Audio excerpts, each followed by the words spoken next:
Hey, this is Jackie from TNA, and you're listening to the Wrestling Episode.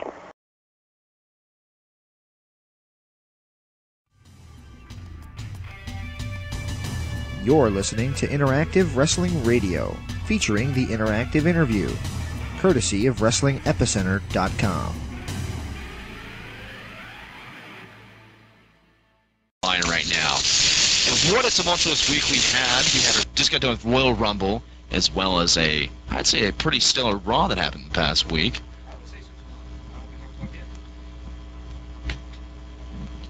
And these really talking noise. Currently having a little mic problem, but still, a pretty good wrestling Royal Rumble this past week. Though I did find it odd that they had to schedule the Royal Rumble as the third to the last match, when traditionally, you usually had it at the last match. What the heck? What was the booker's opinion there when they had to do it that way, James? I really don't understand this move, but I will tell you this.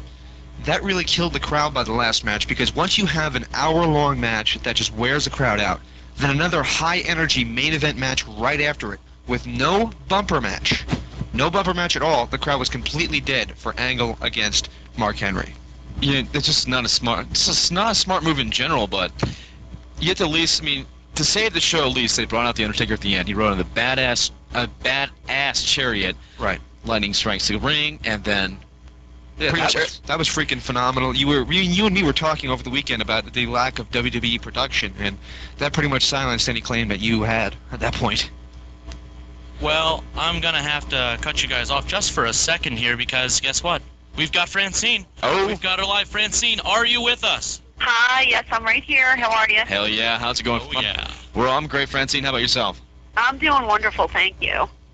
It's good to talk to you. So what's going on, Francine? How did you do in your poker tournament a few weeks back? I finished first, actually. I won the whole thing, and yeah, it was a lot of fun, and won some money, and, it's always good beating men, so I enjoyed that.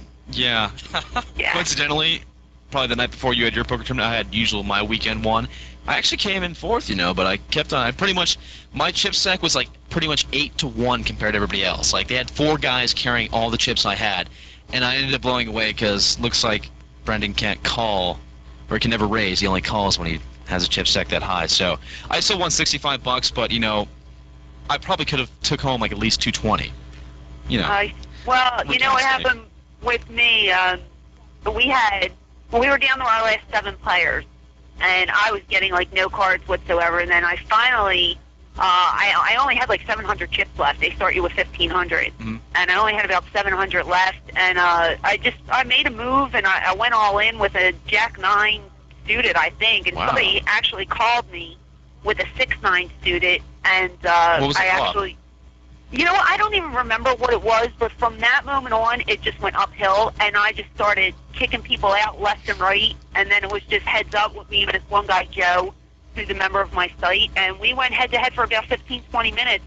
I finally went all in. I had an ace-4, he had an ace-9, I believe, which he was beating me, but on the river, I caught my straight. Oh, man, that's a heartbreak. It was great for me. It must have been great for you, but he must have been that's a bad beat almost. That almost qualifies as a bad beat in poker. You know what? I don't agree with the whole bad beat thing, and I'll tell you why. Why? Because each card is they're all important, whether it be on the flop or the river. Everybody says, oh, you sucked out. The river card's, it's one of the 5 cards. I don't know what language you're speaking anymore. Yeah, see, James and Penny are just what's going on? No, it's okay. You guys keep going. If you're having fun, go ahead. Does anybody understand me? They understand you. I just never played poker before, so... Well, see, in poker... This is why you got to get me to play, because you can take all my money. No, there's 5 community cards that everybody shares in the middle of the table, okay? And they're the community cards. And the first 3 are called flop, the 4th card is the turn, and the 5th card is the river. Now, the last card is where a lot of people usually win. And everybody gets mad because you sucked out, because it's the last card that's dealt. And, some people, when the first 3 cards go on the table, you might have the winning hand, but you still have 2 more cards to deal. So somebody might win with the last card being dealt, and everybody says, oh, that's, crap, you sucked out, blah, blah, blah. That's just luck, but... Well, sometimes you, you yourself can have a flush straight up off the flop, and then all of a sudden... a guy with the pocket queens over there gets his last 2 queens, and that's a bad beat, though. Well, seen that happen. I mean, there's certain rules of what is any two cards could work for me in poker. I mean, any two cards can win. So I hate when people say, "Oh, you sucked out," or "You did this," or "You did that." Every card to me is equally important, you know. And I mean, you can call it what you want, but I was just ecstatic, and I popped huge, and I won some money, and it was fun. So. Is it difficult to bluff on the internet? No, not real. Well, you can. Of course, there's no tell. The only tell that you have. Face ever. Right, that's what I'm trying to say, because I'm trying to figure, like, in person, like, I watched the movie Maverick, and that's about the extent of my poker knowledge. But, you know, you can tell people's telling. Why is Ben laughing so hard? Enya is dying right now. Was that a stupid question I just asked? No. See, I was going to say the only way you can really tell is by the way somebody bets. I mean, pretty. You know, and you have to study. You know, I usually study my opponents, and there's you can make notes on certain little people. Right. You know, on where they're sitting at the table and such. So you know, you just have to pay attention to how people bet, and I think it's harder on the internet because when you're in person, you can see tells and you can get a grasp for what the person is doing, especially if you know the person. But on the internet, you don't know these people, so you don't know what they're capable of. And plus, you just can't see them either. No, you can't. You can only see their picture, and most of them I have to block out. But it's so annoying because most of the people put a giant eyeball as their picture. I hate it, and I hate staring at an eyeball. Oh, they put the eye from Lord of the Rings on there, the giant red eye. Ooh, that'd be kind of creepy. It's just annoying. It's like, why would you put an eyeball of all things? I don't know. I have to block them. I actually banned somebody from my forums because their signature was a bunch of eyes. And I just thought that is the creepiest thing I've ever seen. Yeah, like, you're gone. Why'd you ban them?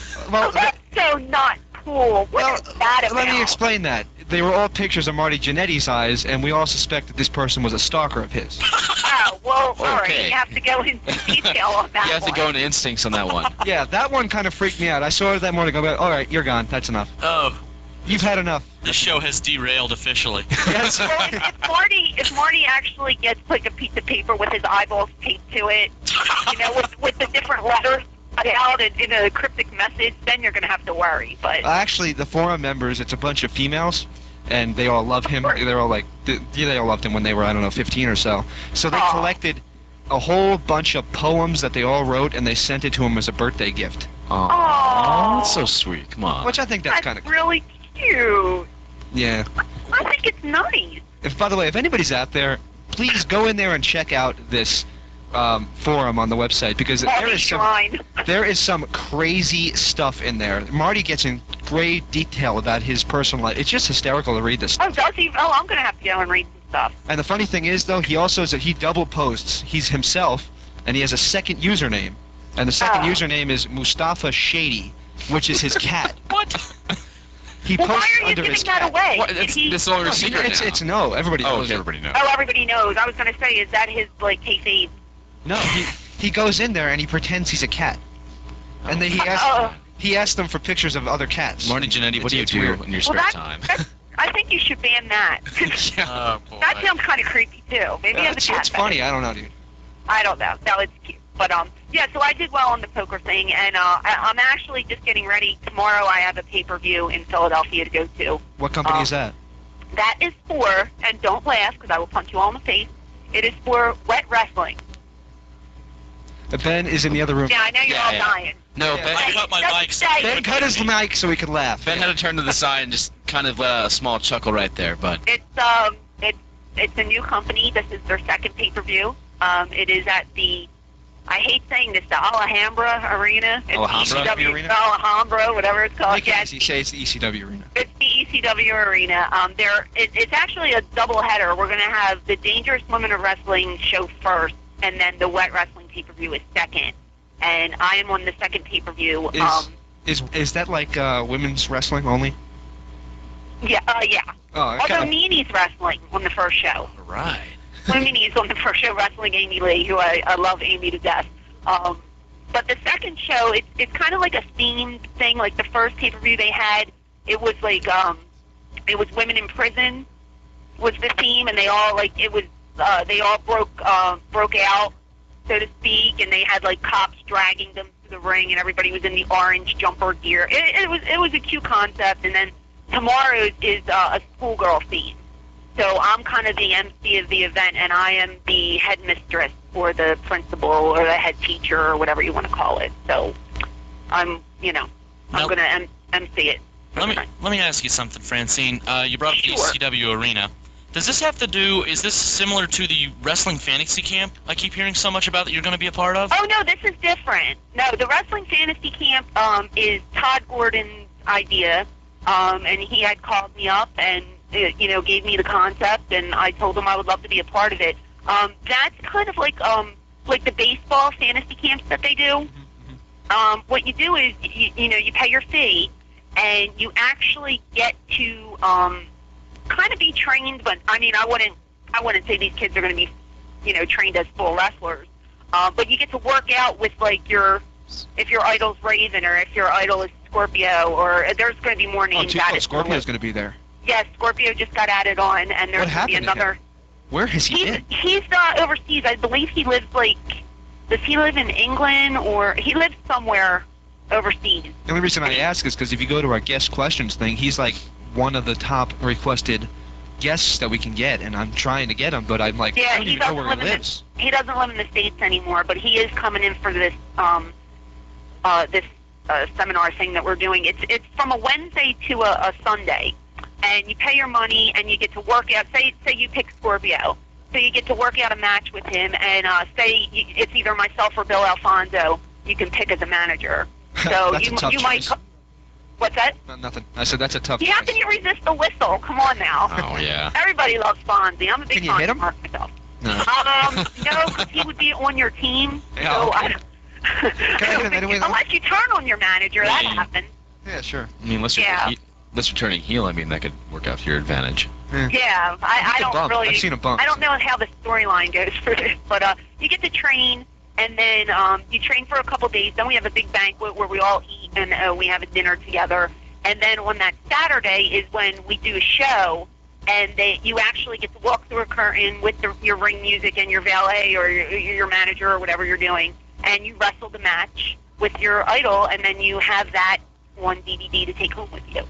Oh, Wow. That's an awesome idea. It's a great concept. I was telling Todd, I said, I can't believe nobody thought of this earlier. Actually, I think somebody did a few years back. I'm not sure how well it turned out, but I got to tell you, like, last time it was kind of a lot of indie guys doing it, and this time you're actually getting some stars like Raven and, not to kiss up, but yourself and obviously Fonzie and everybody like that. So, and Scorpio, which I'm excited to actually hear that he's back in the States for at least this show. Or this. Yeah, it's like I said, it's a really cool concept. He's going to be adding some more names, as the weeks progress, because it's not till like the end of May, so there's still time. So we're just trying to think of who else would be a draw for this, and I'm pretty excited about it because it seems like it's going to be a lot of fun, and it's going to be fun working with fans that come in because it's just a great concept. You know who might be good but hard to control?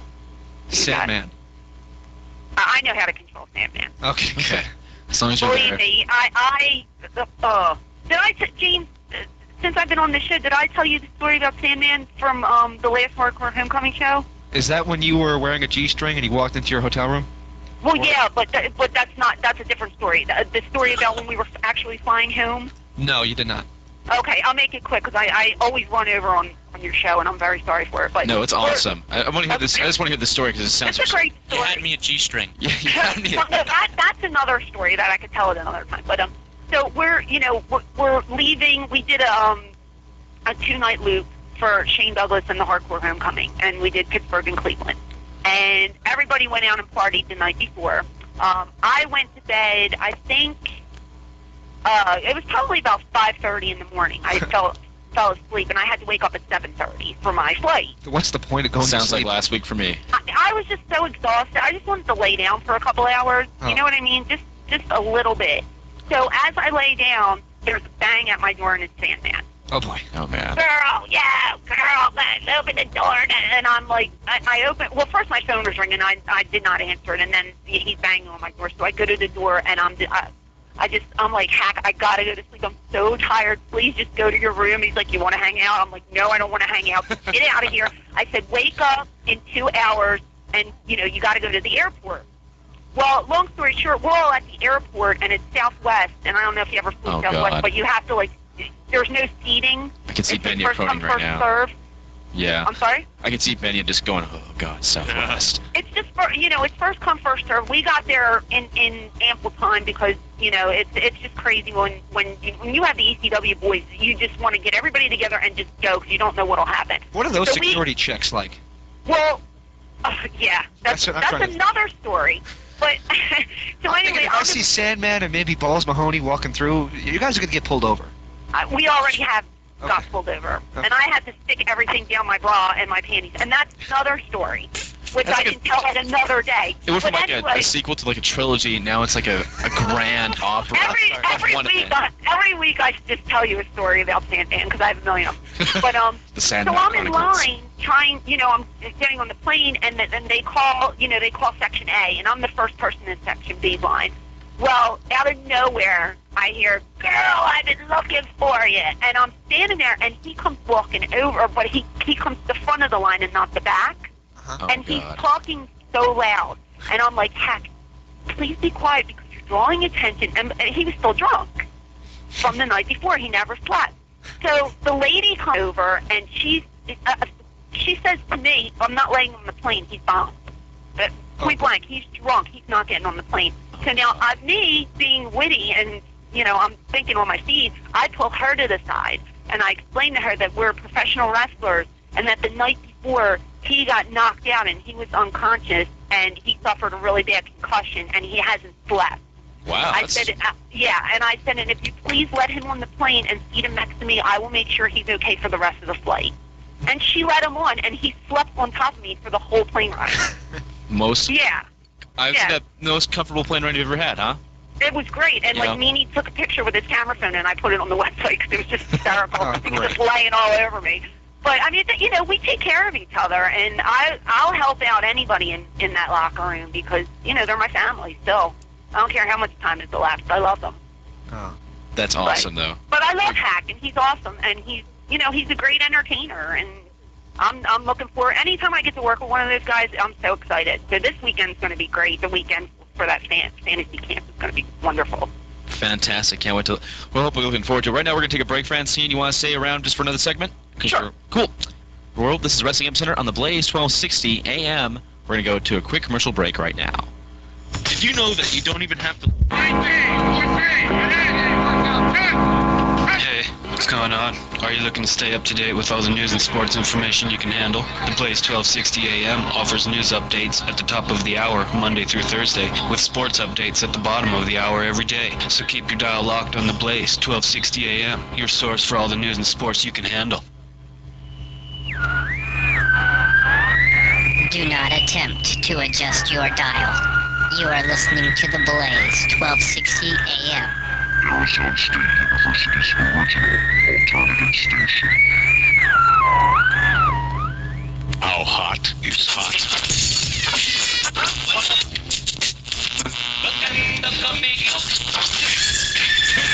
Quit turning the dial and keep it locked right here on the Blaze 1260 AM, Arizona State University's original alternative station. Yeah. This is what I'm gonna do. Nobody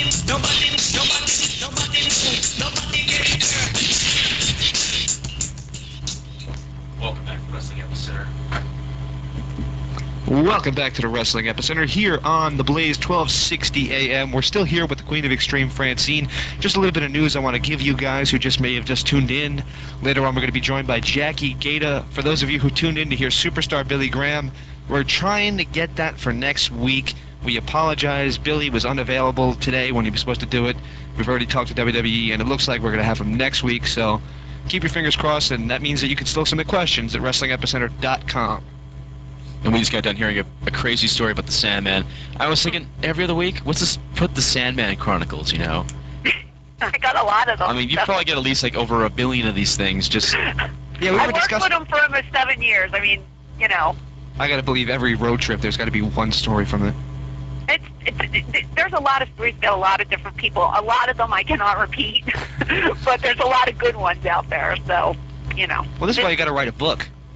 I know. Everybody keeps telling me, "Are you going to write a book?" And I'm like, "Yeah, everybody else is writing a book. It's like so common nowadays." I said, and plus, I don't know if anybody would buy it. They're like, "No, they would buy it." Yeah, I think they would. Well, I said, you know what? Let's see how Todd's book does first, and then we'll take it from there. Yeah, Todd's is getting in trouble for his book, so yeah, his is going to sell well. Yeah. Oh, yeah. Todd, believe me, Todd's holding nothing back. So. Oh, I already read. I forget what the title was, but just the title, I thought, oh, this is going to be good.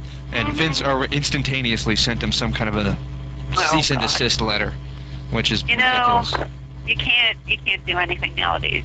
And Todd is also saying that he owns the first however many episodes of ECW back when it was Eastern Championship Wrestling, and there's an argument about that now too. So whatever. Well, the courts will handle that. Yeah. So we'll just sit it out and wait and see what happens. Who's got the better lawyer, basically? That's not even a contest, unfortunately. Yeah, that's unfortunate. But moving on, Francine, did you get a chance to watch Royal Rumble or even at least hear anything about it? No. To be honest with you, no. I'm sorry. I haven't seen it, and I really didn't read up on it. Well, here's one shocker, though. Rey Mysterio actually won it all. He eliminated Randy Orton to win the entire thing, so he's actually going to WrestleMania. As far as... I mean, go ahead. Oh, I mean, it's kind of a shocking hearing that you don't really see a little guy like him get into the top Final 5, much less win the whole thing, so... Did he, wasn't he the one that got rid of Triple H? He was, and when Triple H hit the floor, the place erupted. See, that's great booking. Yes, it was. That's great booking, yeah. And another good thing that they did was right after that, Triple H threw a tantrum, threw him into the steps, and everybody thought he was dead. And just pickings for Orton, and Orton was the last one he eliminated, so... First of all, he eliminates Triple H, which makes you think, great, he's got a chance now. Then he gets killed by him, and then you think, wow, he's really out of it. And he ends up winning it anyway, which was just phenomenal. Yeah, that's really good booking, and how often do we say that these days? Not often at all. Yeah, good for them. I don't think there's wrong with that one. There probably wasn't a single fan who even watched or wasn't even in the arena that saw that one coming, and it was just out of nowhere, per se. Well, right. We talked about this last week, about Road Warrior Hawk, and how they, I don't know, maybe it was a little distasteful. And I'm going to ask you this in the same vein with Eddie Guerrero. Now, I don't know if you heard about this, but they had the whole thing where he's sitting backstage, and he's like, Eddie, you got me again.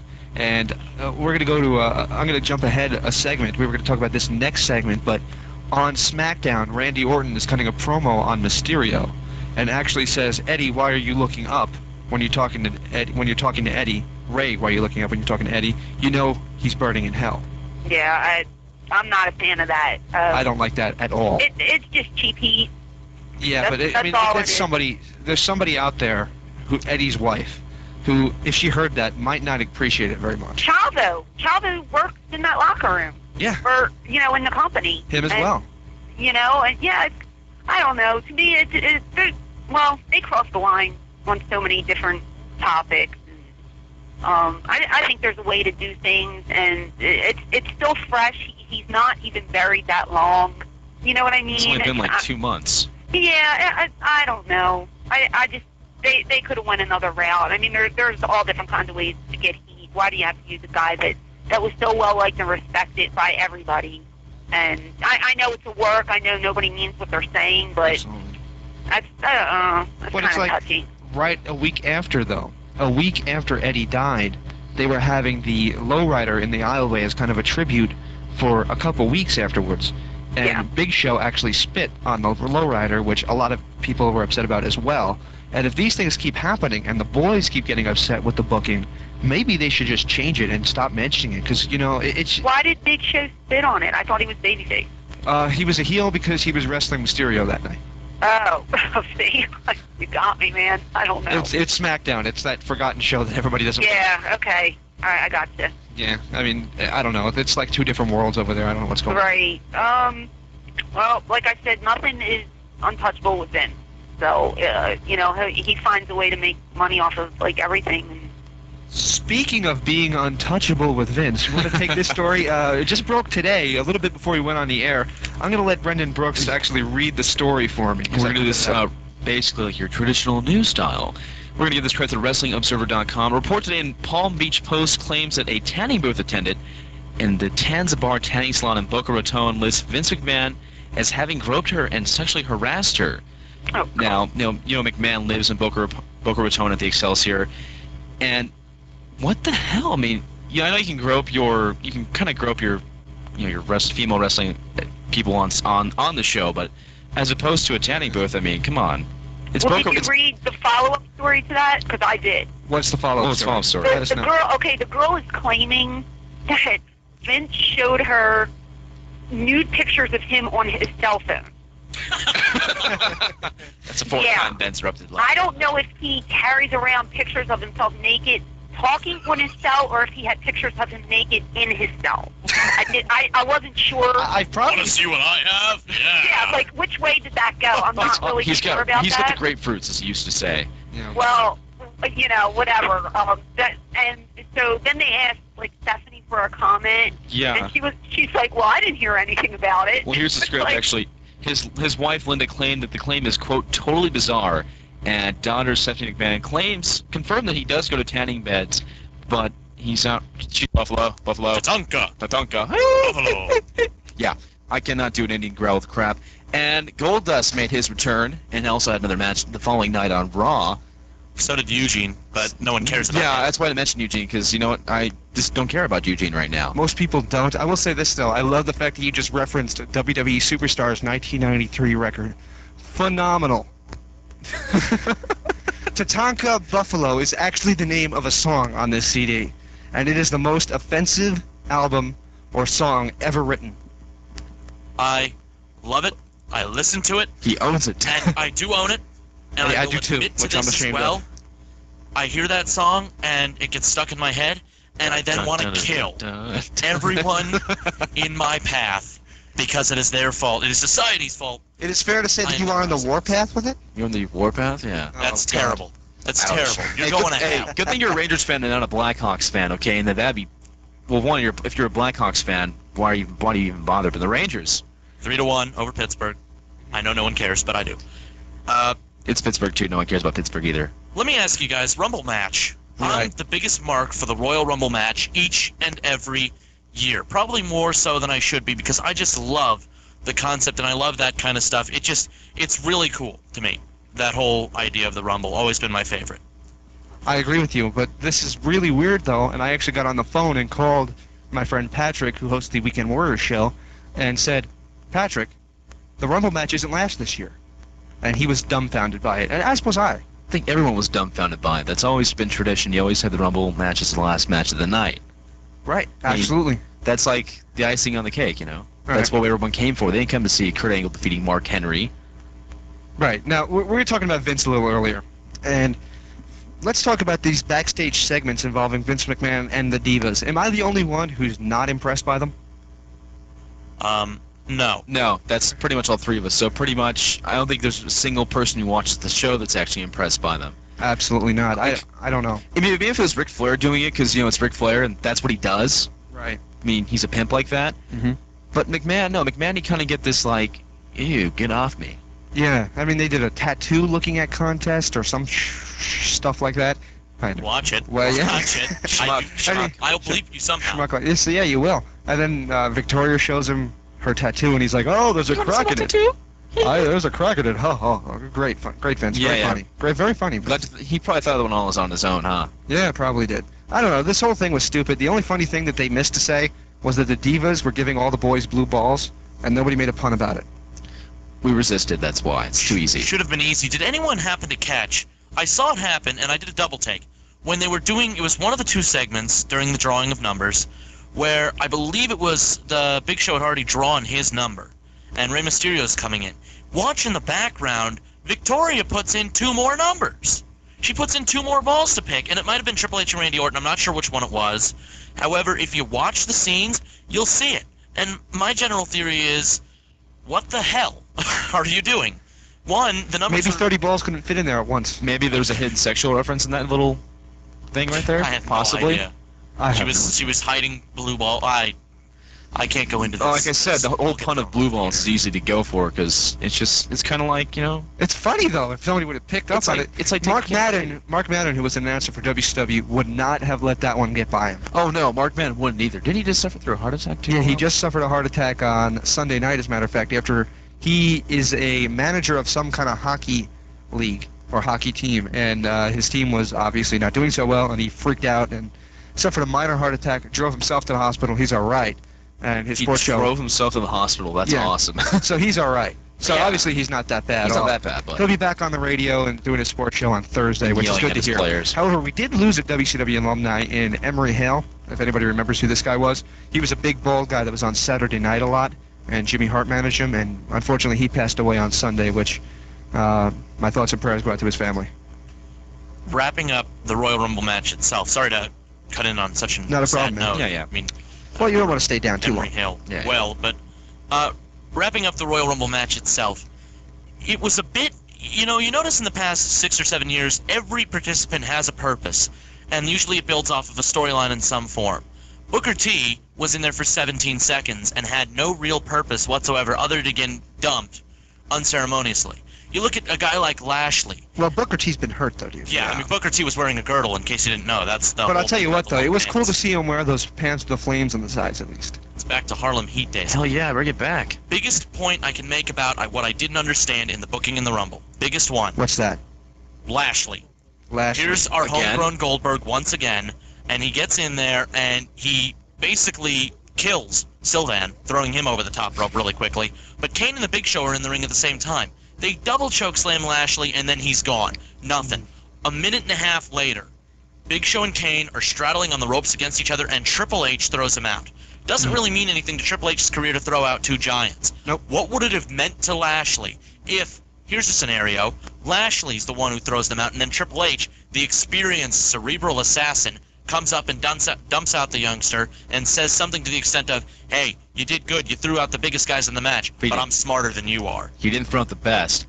I'd probably say I'd hope for a big push for him, but clearly that's not what happened. It's kind of like you have a really good thing, it's like right there in front of you, but they refuse to use it. It's like having like a really fast car, but not driving it. I agree with you, and I disagree with you, and here's why. Let's hear it. When you saw Goldberg make his debut in WCW, you instantaneously saw something special. You knew this guy was going to be something. And WCW fell into that Goldberg thing. I'm convinced of that. I think they thought, we don't really know what to do with him, but let's just not have him lose yet. And then some fan brought a sign in that said 30-0, and they're like, oh, Now we know what to do. that's what we'll do. Yeah, I'm convinced that's what they did. With Lashley, I don't think they know what to do, and quite frankly, I don't think he's that special. I think he looks phenomenal, but I don't think he's got the charisma or the in-ring ability. Well, think his competition too. With WCW, you just had a bunch of not to really sound degrading, but you had a bunch of older wrestlers in the company, and so to have like this unstoppable demon guy just come and wipe the floor off of everybody, I mean, that seems plausible. Not so much in the WWE where you have guys like Randy Orton, you have guys like JBL, you've got people like John Cena and Kurt Angle who can hold their own, and with or without. Well, yes, Lashley. but does he have to be in the ring with guys like that yet? Like Goldberg didn't wrestle Hogan until July, Yeah, and his July. push started in September. So it took him 10 months to Took get him beating Fit Finley like 20 times to He get beat there. Fit Finley. I think Glacier was the guy he fought just about every week. Never bring up Glacier again. The months and months of preparation for that. Blood moron. runs cold. The blood runs cold. Coming Remember in that? January. No, wait, February. We lied. But you'll like it. Fun Swear. fact that Larry Zbyszko gave me. Guess how much it used to cost just to do that damn entrance? $18,000.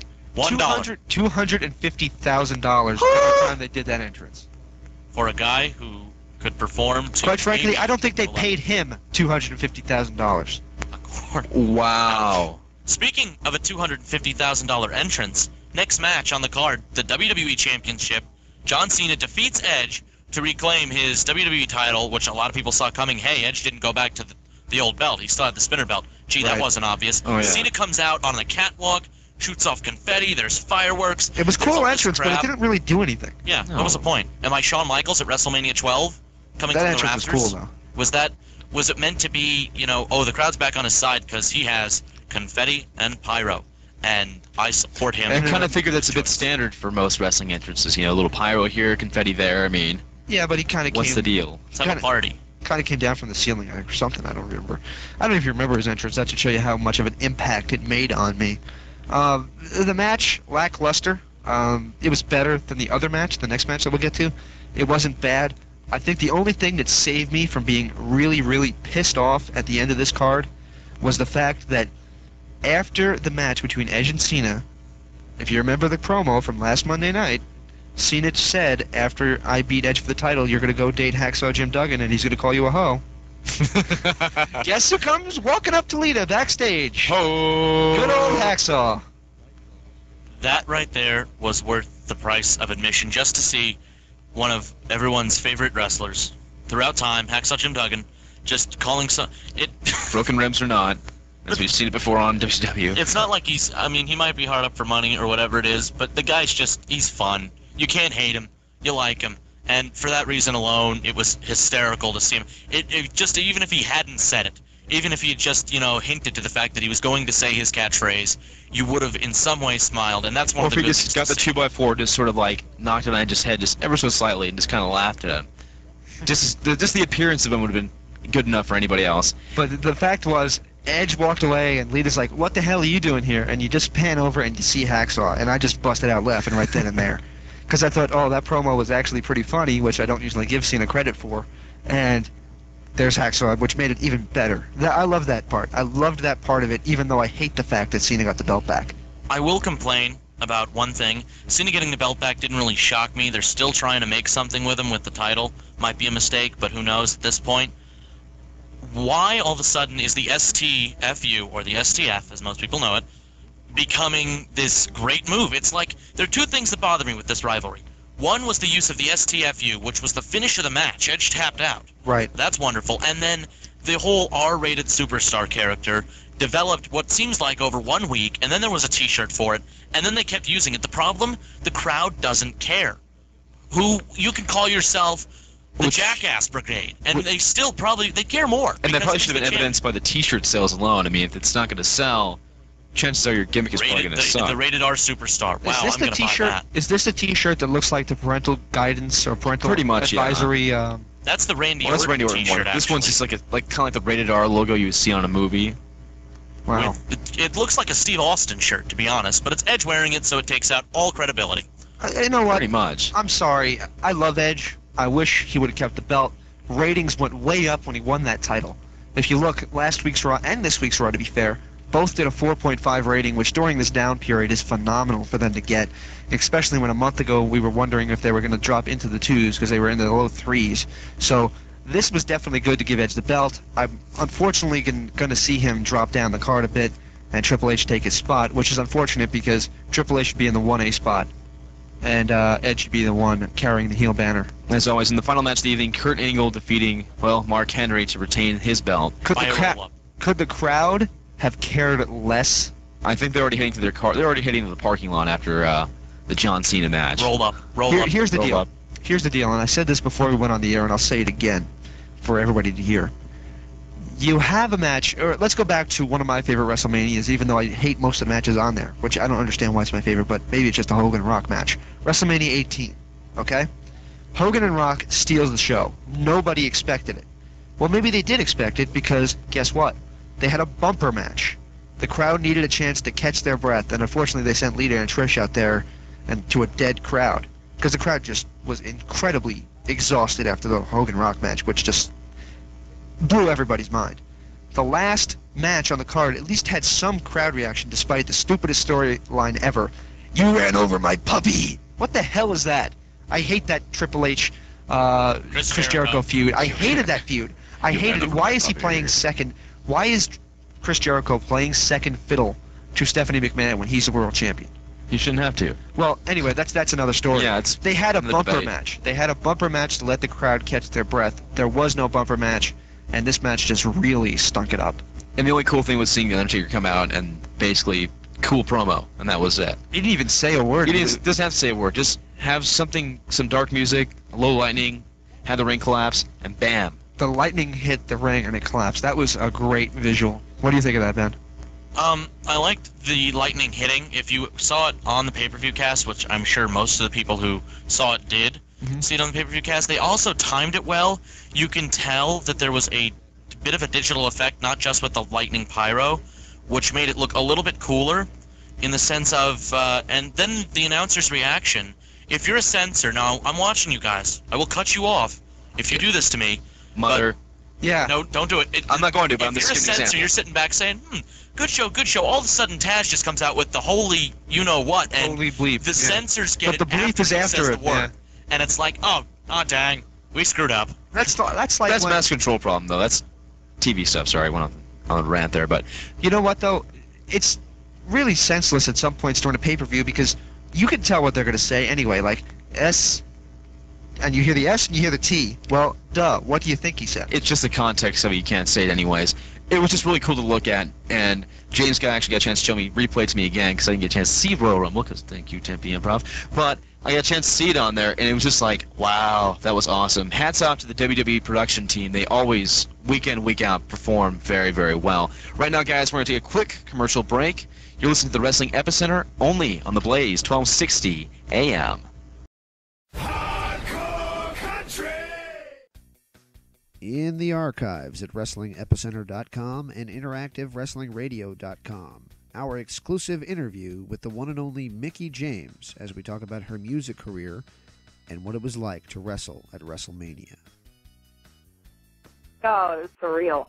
Like, just to go from wrestling in front of, 100 people here and there to, 1,000 to 10,000 to 90,000 people. I mean, that's just crazy. And plus it's something that I worked so diligently and so hard at for so many years to finally make it. It was definitely a huge accomplishment in my life, and just the moment itself, like just even at WrestleMania, my first WrestleMania was just outstanding. Like I was, because it was definitely a long road to get there. So that we just totally embraced the moment. Like, yeah, sure, it was a lot of pressure. I mean, I think just going in, it was a lot of pressure. I mean, it's my first WrestleMania. There's thousands of people, and I'm winning the championship for the first time, so the whole moment in itself was just incredible. And then check out this great interview and so many others right now at WrestlingEpicenter.com, available in MP3 format and on YouTube. Hi, this is Candice Michelle, and you're listening to the Blaze 1260 AM. Just the other day, Mr. Ben Benya and I had a chance to sit down with Miss Jackie Gayda, so please keep it locked right here and listen to the abbreviated version of this interview and check out the entire interview at WrestlingEpicenter.com later this evening. And just because we played the Warriors music, I got to send the interview off with this. Welcome back to the Blaze 1260 AM, as we are now being joined by a TNA Knockout, Miss Jackie Gayda. Jackie, how you doing? Pretty good. How are you? Doing real well. It's a pleasure to have you on the phone finally. I know. Finally, we caught each other here. Yeah. You actually, just so people know, we're actually catching you while you're backstage at the TNA tapings, or at least at Universal Studios. Yeah. Exactly. I just got done causing a muck again, so got me at a good time. Yeah. So let me ask you this: is there any TNA officials around you right now? No, not right now. Okay, then I can finally ask you this question. How are you enjoying your stay in TNA now? I love it. I absolutely love it. I mean, it's such a blessing to be here. It really, really is. Well, it's great to see you there, and I think it's everybody's glad that you didn't just leave wrestling when the WWE thing came to pass. Yeah, but, exactly.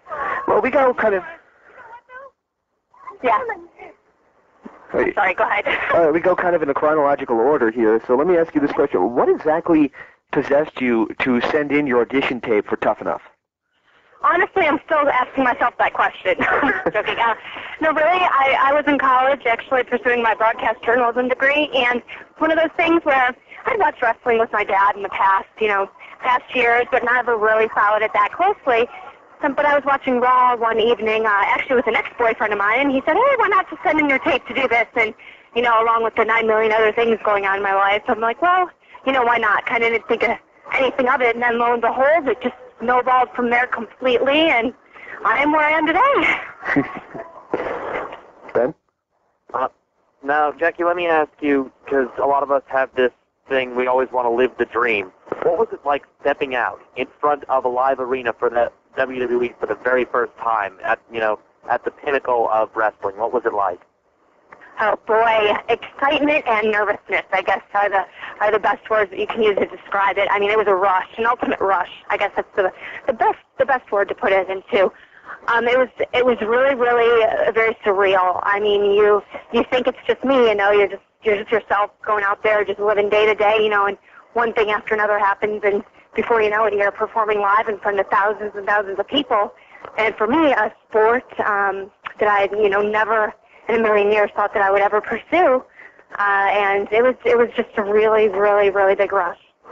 Excellent, excellent. Well, let's talk about a match that we had Ivory on the show over the summer, and she mentioned that she had high hopes for you as a wrestler, and she thought that you could still be something special, but she thinks that maybe you lost a little bit of your confidence in a Raw match that you had with Trish Stratus that the internet really bashed you on. Do you have any thoughts or opinions on that match?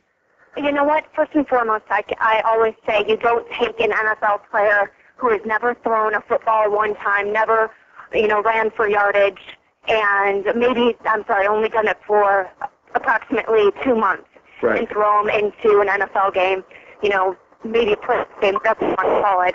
It just doesn't happen that way. No other sport happens that way. I mean, like I said, I stepped my foot in the ring for the very first time on Tough Enough, the first show that you saw, and, it was just, I knew that I wasn't ready, but I was hoping that was just nervousness and not my confidence, and my confidence could, overtake that. So, unfortunately, I just was not, I was not at the point where I hoped that I would be, and I just did not have enough experience to be in that position. And, you have the ball and you got to run with it. And sometimes, unfortunately, you got to pick yourself back up and brush yourself off, and that's what I attempted to do. So, unfortunately, it happened, and, you can either die from it, let everything go, or you can learn from your mistakes and keep on going, and that's exactly what I had to do. So.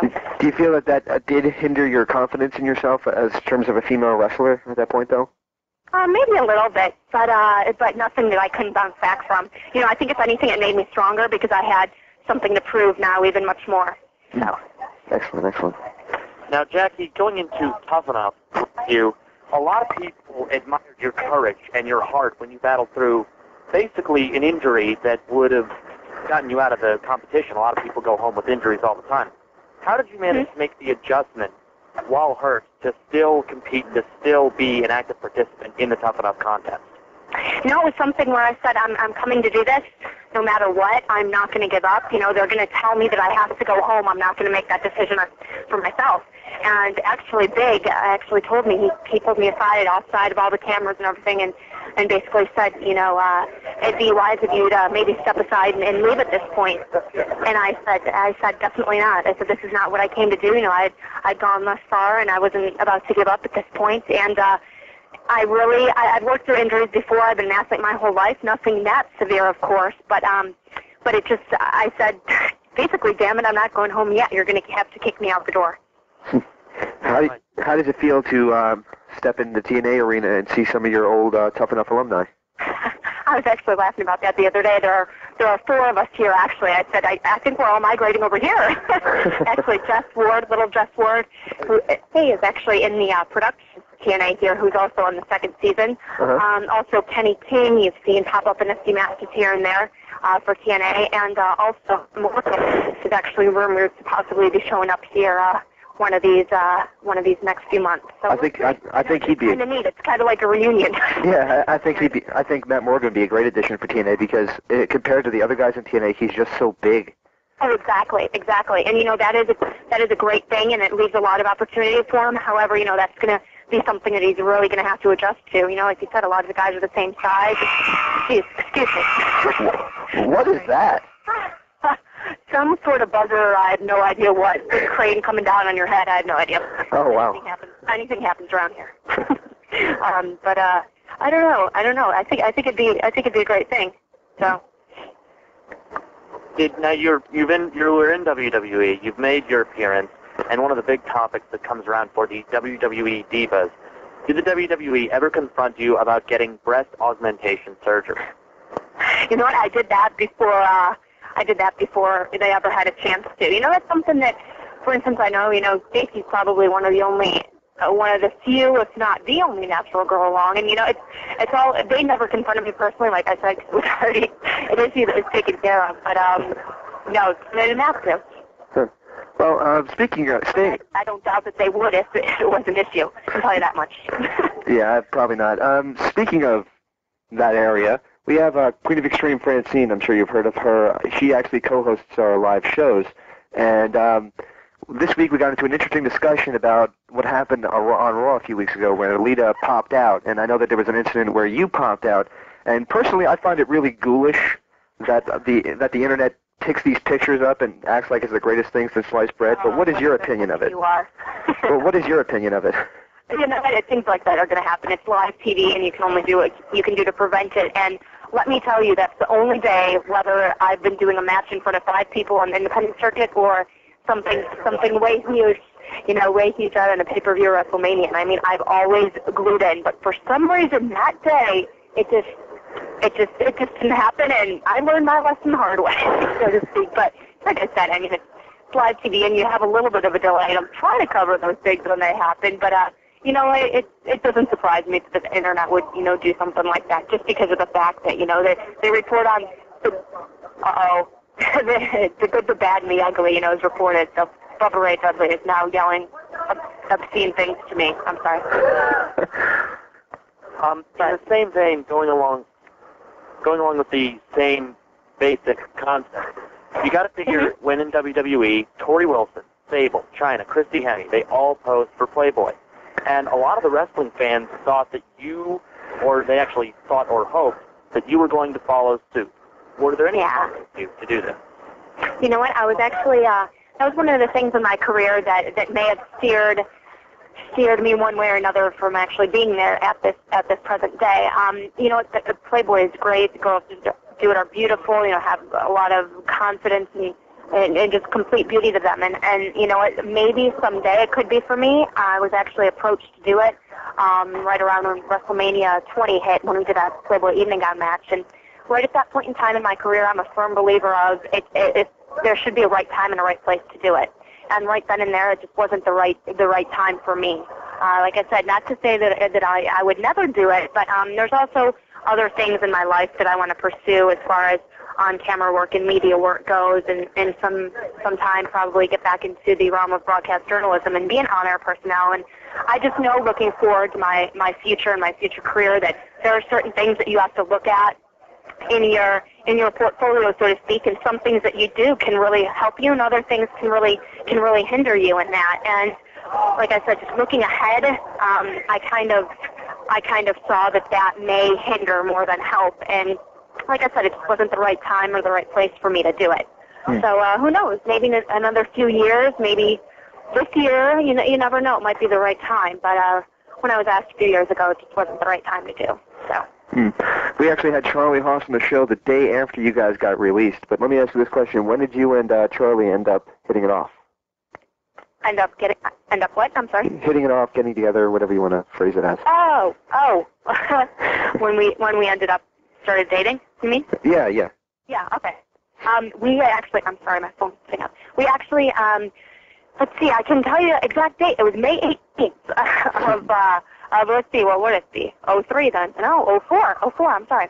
Wow. We actually, it was after I got traded from Raw over to SmackDown when Rico and I did, and Charlie and I had known each other for a few years back, but we never really got to know each other until I got traded over, and it was just, we had a great friendship before that, and one thing led to another, I guess, so to speak, and we've just been best friends and everything else ever since, and it's great.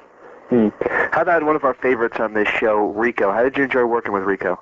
I learned so much from him as just a person. I mean, even taking myself away from the wrestling world. He's just a fantastic guy on all levels. He'll always be considered one of my great close friends. He's just a really great guy. And wrestling-wise, as far as being able to express yourself, I think he did a pretty darn good job of doing that. Pulling off the type of character that he did, and it made me step out of my shell a little bit and realize that this is, just as much theatrics and entertainment as it is athletics. And that was something that I'd never done anything like that before. I'd never done any theater or any acting or anything like that. And he really helped me understand the aspect of going out there and having fun and improvising and forgetting about what you're doing and just living the moment, but not letting you forget that you've got thousands of people watching you. So it was really neat to work with him and being able to adapt to situations and whatever he threw out there, because whatever we talked about in the back, you never knew what was going to happen. So. Absolutely. Well, let me ask you this. Like I said, we had your husband, Charlie, on briefly right after you guys got released, and he was a little bit in a bad mood, it seemed. And I mean, I can imagine why. He was the greatest guy in the world, and to be honest with you, that was one of our highest downloaded shows, just because he said the truth so vividly. But he was incredibly angry at the timing of it because you guys had just gotten married. Were you equally as upset by that? Oh, I certainly was. And I can honestly say, I mean, for Charlie more so than myself, Charlie eats, sleeps, and breathes absolutely everything wrestling. And he always has ever since he's been a little kid. He's always wanted to be a professional wrestler.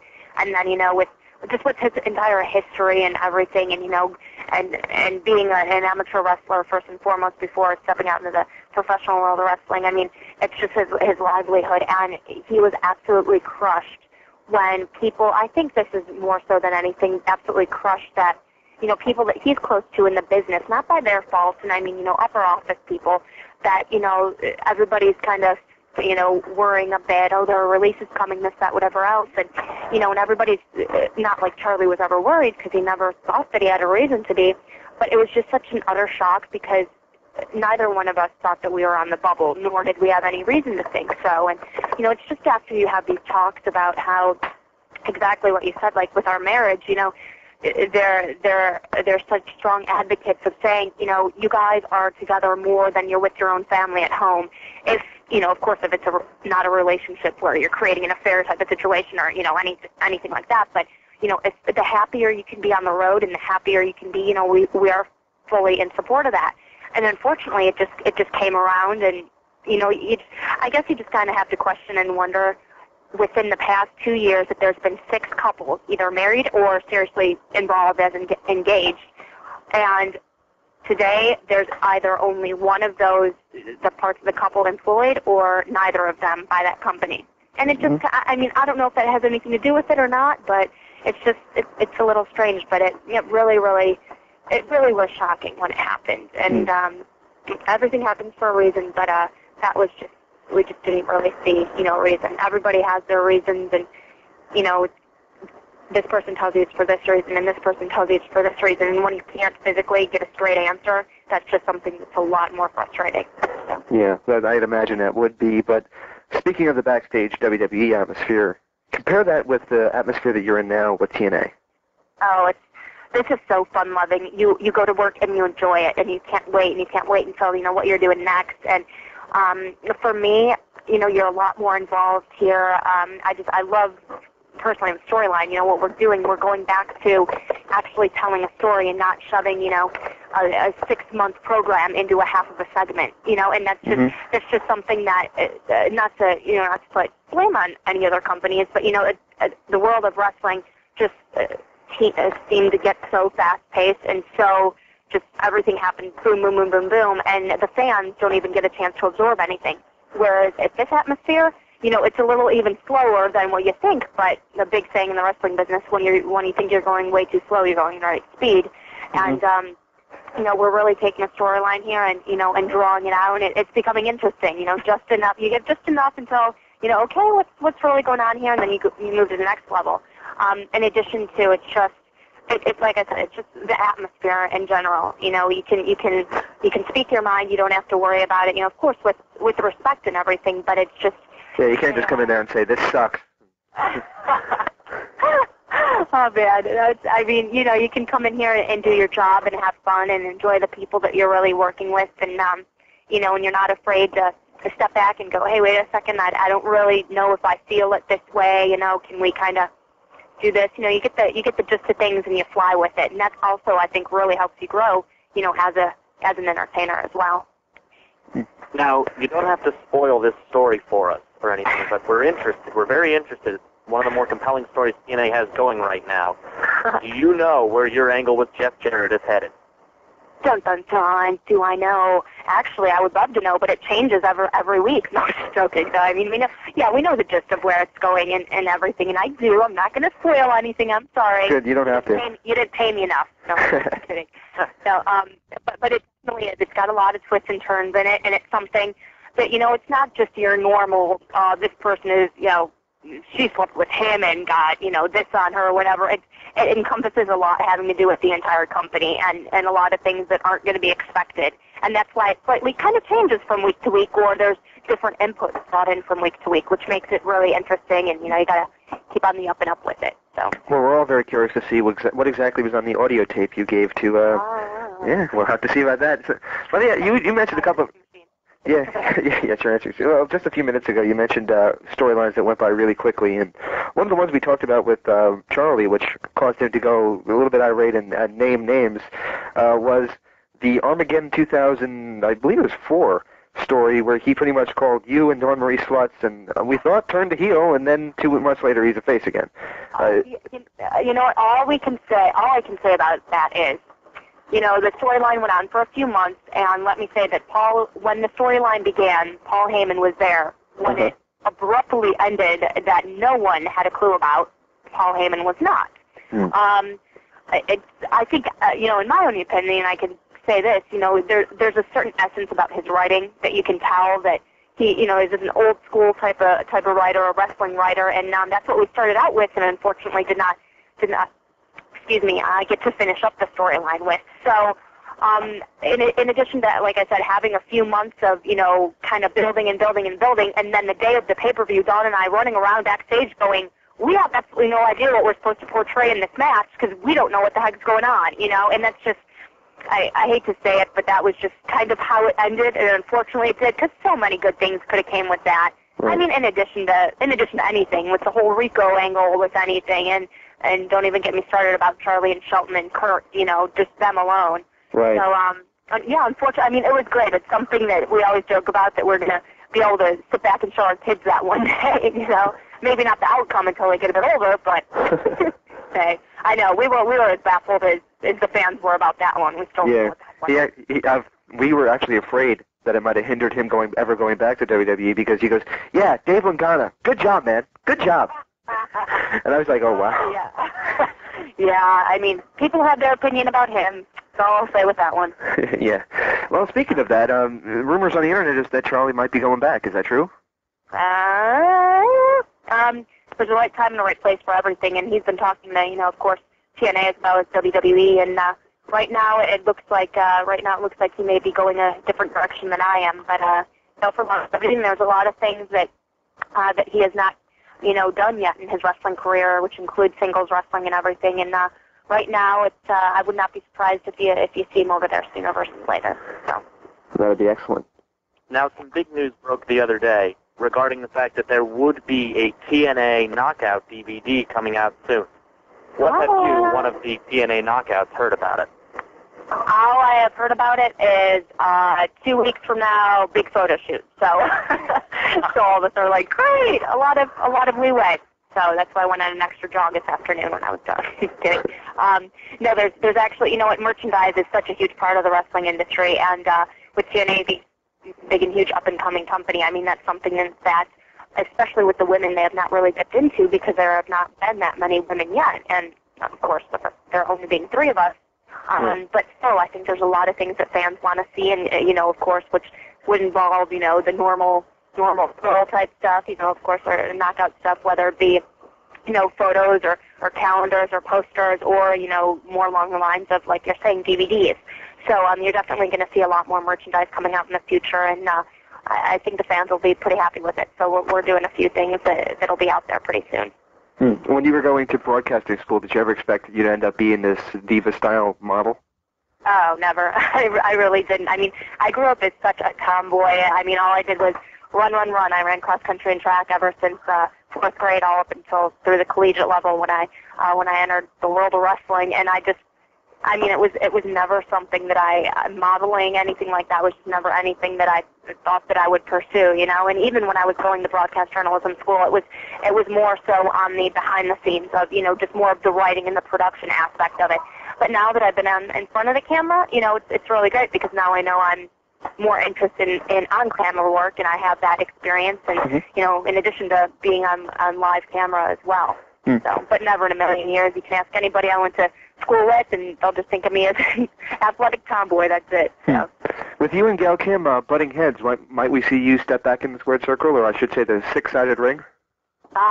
Yes. Like I said, it's all about timing now, and, you know, and taking things one step at a time, and, you know, and making the fans want it. And I think that's really what we want to do here and what we're trying to accomplish. And of course, every single week, you know, we would know ahead of time, but it'd be something where, you know, we're like, hey, we want to get in the ring, and, you know, we're one day hoping to.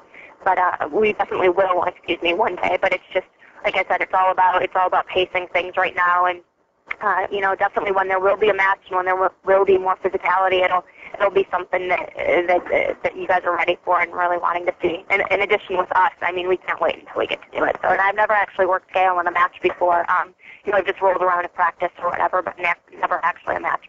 So I'm really looking forward to that. She's just an awesome worker. Excellent. I hate her. She's horrible. She's horrible. I hate her. Okay, good. All right, let me just ask you this question. We're going to send it off with a couple word associations, if you don't mind. You don't have to give a one-word answer. You can say a story if it comes to mind, and I'm going to hand it over to my buddy Ben. All right. We're going to start it off. First one, Dawn Marie. Bridesmaid. Actually, no. Let me take that back. Mommy. Yeah, that was bad timing too, wasn't it? When they released her. Yeah, that's another issue, another story. I know she's, like I said, you can never get down to the truth of anything there. I know, unfortunately, but she is doing extremely well. OVW, God, that's what comes to mind for me. Nydia. Gum. I just remember her chomping her gum. She did the best things with her gum. Ivory. Big sister. We had that woman on the phone for 2 hours. Oh my God, you wouldn't be able to shut her up, I swear. Oh, we asked her one question, and I actually timed it. One answer to one of our questions was 25 minutes. And I was just standing there like, Oh my God, what, I hate to say this, but not because it's my opinion, but Al would always say this during the Tough Enough. He'd always tell her to go down her broomstick. So broomstick also comes to mind, but just because Al would say that for I don't know how many months on end, he would go over that. So. Well, there's some good timing for you. Next one is Al Snow. Dad. There you go. I can just say that. Actually, I could renege the Ivory one, and I could say Cax. Put down Cax instead of Big Sister. She's like the cat lady. Gail Kim. Tough. How about Dave Finley? His birthday is today. Is it really? His birthday, it is. Would you happen to know his age? Oh, man, I have no idea. I'm just curious, because he looks really good in the ring. I was just curious if you knew. Oh, my gosh, I know. He's phenomenal. He's an outstanding, there's no words to put with it. But it is his birthday, so... Happy birthday. I guess you could put teacher. Outstanding teacher for him. He really is. How about your former boss? Sorry about that. How about your former boss, Vince McMahon? Oh, how much trouble would I get Charlie into this? I'm just joking. There you go. Empowering. And beep. All right, and the last one on the list is Charlie Haas. Hobby. Well, we really look forward to seeing you on Saturday night on Impact, 11 o'clock Eastern Standard Time. Yep. And once again, we can't thank you enough for your time here. We really do appreciate it very, very much. Oh, anytime. You guys are a pleasure. Thank you so much. Before we let you off the phone, can I just ask you for a little favor? Of course. Could you give us a station identification? Basically saying this is Jackie Gayda, and you're listening to, I guess the Wrestling Epicenter would be fine. It's Wrestling what? Wrestling Epicenter. Wrestling Epicenter, okay. All right. Want me to count you down, or just want to go whenever? Okay. All right, 5, 4, 3, 2. You're listening to Jackie from TNA on the Wrestling Epicenter. Epicenter. Oh, what did I just say? Episode. Episode. Oh my God! I'm looking at all the trucks coming. Oh God, that's gonna be too loud. The wrestling what? Say it one more time. Epicenter, like the center of an earthquake. Epicenter. Epicenter. Yes. What? Yeah. Yeah. Epicenter. Yes. Oh. It's a weird word. All right. Yes. Hey, this is Jackie from TNA, and you're listening to the Wrestling Epicenter. I never said that word. How about the Epicenter? My God. How about we make it a little easier on you? How about 12:60 a.m.? 1260 a.m. It's actually the Blaze 1260 a.m. 1260 a.m. All right, how about just try that one? Yeah, that'll be good. Okay. All right, 5, 4, 3, 2. Hey, this is Jackie from TNA, and you're listening to 1260 AM The Blaze. Excellent. Thank you so much. Awesome. Thank you, guys. Thank you, and have a great day, and good luck. Looking forward to seeing you on Saturday night. Thank you, guys. Bye-bye. All right, take it easy. Bye. This is Rosemary, and you are in the Wrestling Epicenter. Got some TNA news for you guys. For the first time ever, TNA Impact cracked a 1.0 rating on Saturday night, and that is attributed to the appearance of Sting on the show for the first time ever. Sting finally appeared on Impact. They teased it last week. They actually taped them both the same night, but this week they finally, for lack of a better term, popped the cork on it.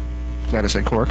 And it was a great segment. If anybody saw it, I'm not sure if Ben, did you have a chance to see this? The Sting retirement segment? Yes, I am. That's what I'm speaking about. Yes, because TNA usually does kind of a sloppy job of building drama to me, and they did a great job of it this time, and a lot of that I can attribute to Christian Cage himself, who did a superb job of making it seem like, I'm bringing you this guy, and all of a sudden now what is this? You're turning on me? What are you doing? Yeah. I don't understand, man. To be honest with you, though, does anybody really understand? No. I mean, I don't understand the purpose of this. Now, let's just say that you're a casual fan that watched WCW. I.e. me. Yes. And you tuned in and didn't know that Sting was a part of this company. And you see Sting come out there and cut this speech and say that he's retiring. Well, if the only reason that you tuned in for the first place was to see Sting, chances are you're going to say, oh, well, he retired. I don't have to tune in again. Pretty much, yeah. I mean, if you want to see one of the most recognizable faces in the last 15 years, just do that. The average fan like myself or somebody, just random guy, is going to be completely confused. We're like, why? What the heck's going on? I'm confused. Well, yeah, but my thing is, though, he said he's retiring. Now, we know that's not the truth. No, of course not. And we only know that because we're super marks. Yeah, but still, if you're just a casual fan, you might actually believe it. And if you actually do believe it, that is not a good thing for TNA. No, it's not. It's not going to build a stable fan base, which what they need right now. I would ride that horse until it drops. You're going to have to, because that's pretty much all they've got going for them right now in terms of recognizable star power. Yeah, they've got a lot of hardworking guys, a lot of talented guys there, yes, but they do. In terms of a name brand, Sting's all they got. They're doing a good job at building that, and that is one thing that Spike TV demanded of them. They now got the Dudley Boys, they've now got Christian Cage, and they've now got Sting. Those are some good, solid names to build yourself around. What they're going to do in the future is what I'm interested in.